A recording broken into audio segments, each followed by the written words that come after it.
ପାଠଟା ପଢାଉ ନାହିଁ ଆଉ ପିଲାମାନଙ୍କୁ ମୋ ପାଖରେ ଛାଟନ୍ତି କାହିଁକି ଜାଣିନ ଘରେ ଜଞ୍ଜାଳ କରି ଛୁଆ ମାନେ ତାଙ୍କ ମା ମାନଙ୍କୁ କାମ ଦାମ କରେଇ ଦଉନାହାନ୍ତି ଆଉ ମା ମାନେ ଆଣି ତମ ପାଖରେ ଛାଡିଦେବ ତମେ ତାଙ୍କୁ ଖେଳେଇବ ମନେଇବ ଜଗେଇବ ଖାଇବି ମନେଇବି ଜଗେଇବି ମୁଁ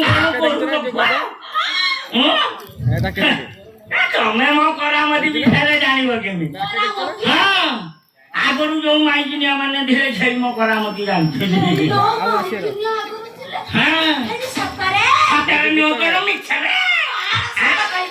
ମୋରି ପାଖର ବିଦ୍ୟା ଅଧ୍ୟୟନ କରି ବେଦପତି ବ୍ରହ୍ମ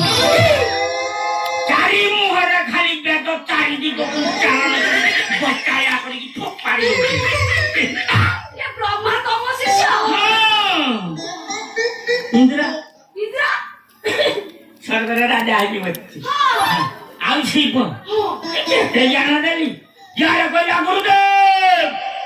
ମତେ ଆହୁରି କଳା ଦିଅନ୍ତୁ ଜ୍ଞାନ କଳା ଜ୍ଞାନର ସାଗର ମୁଁ କେତେବା ମାତ୍ର ଦେଇଛି ଯେତିକି ଦେଲି ସେତିକି ହଜମ କରିପାରିଲା ନେଇ ଶ୍ମଶାନରେ ଲଙ୍ଗଳା ହେଇକି ମିଳୁଛି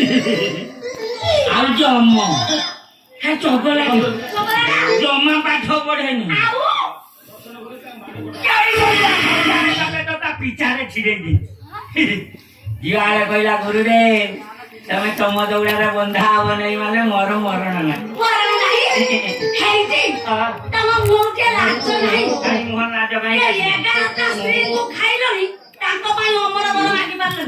ମାଗି ବୋଲି ଭାବୁଥିଲି ଠିକ ମନେ ପଡିଲାନି ସେ ବାଜ୍ୟ କଥା ବନ୍ଦ କର ସେ ଦେହ ଚାଲାକିଆ କଥା ମୋ ପାଖରେ ଚଳିବନି ଖୋଳି ଗୁଣ୍ଡ ପଡିଛି କି ନାହିଁ ସନ୍ଧ୍ୟା ଗୁରୁ ପଡିଆ ଦେଖାଉଛନ୍ତି ମୁଁ ଗୁରୁ ବିଲାତି ରଗେଇବନି ମତେ ରଗେଇଲେ କଣଟା କରିବ କିଛି ପାଠ ନ ପଢେଇକି ଦିନ ରାତି ଛୁଆଟାକୁ ମାରୁଛନ୍ତି ବାବା ପ୍ରହ୍ଲାଦ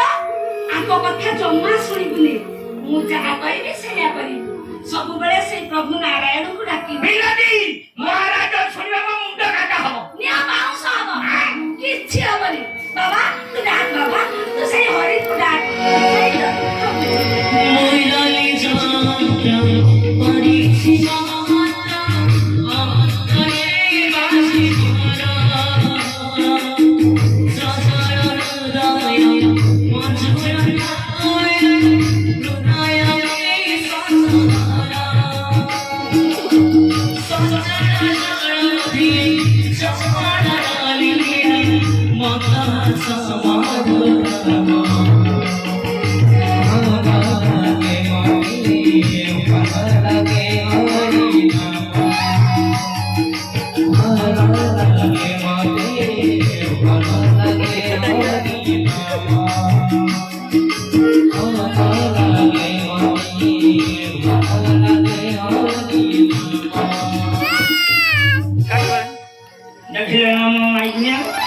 ତମ ମାଇକିନିଆ ସବୁ ମିଳିଲା ହଉଛି